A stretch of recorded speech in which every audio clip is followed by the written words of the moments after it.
Today we're taking a look at the Everdrive GB, and this is my first experience with a flash cart. So in short, you dump your ROMs onto an SD card, you put that in your flash cart, and then you put the flash cart in your system, and away you go.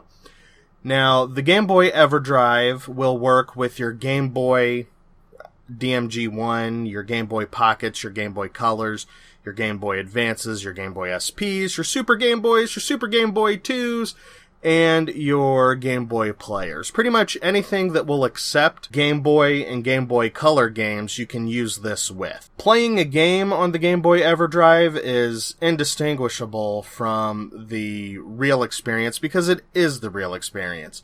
You're using the real hardware, there's no emulation, and once a game is loaded into the memory of the Game Boy Everdrive, it's the real deal. Now, this is how I would recommend people just starting out get into retro gaming. This is a really handy device. And I have a job in a call center where I can play Game Boy in between calls, and I've beat quite a few games for fun and as research for Mondo Cool TV. There's a few series that most of the research and game playing took place on the clock, which is pretty awesome. And the advantage with having a flash card is, for example, in Gargoyle's Quest 2, there's a Japanese Game Boy version, and there is a patch for the ROM floating out there. So you can patch the ROM and play that game in English on the real hardware instead of emulating.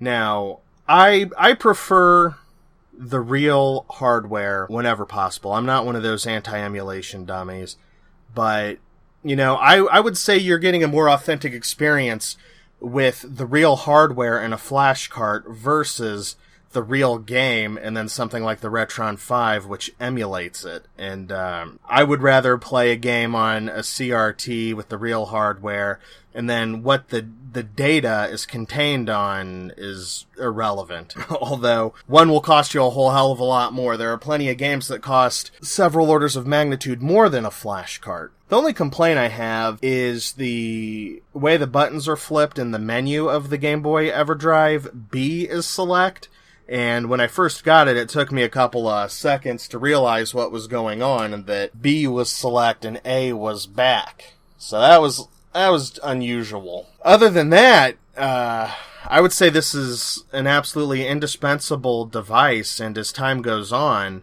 I would like to add more Everdrives to my collection, especially as the retro gaming boom continues and prices continue to soar higher and higher and higher. While it is pretty rad to have a shitload of games sitting on a shelf, I think playing the game is more important.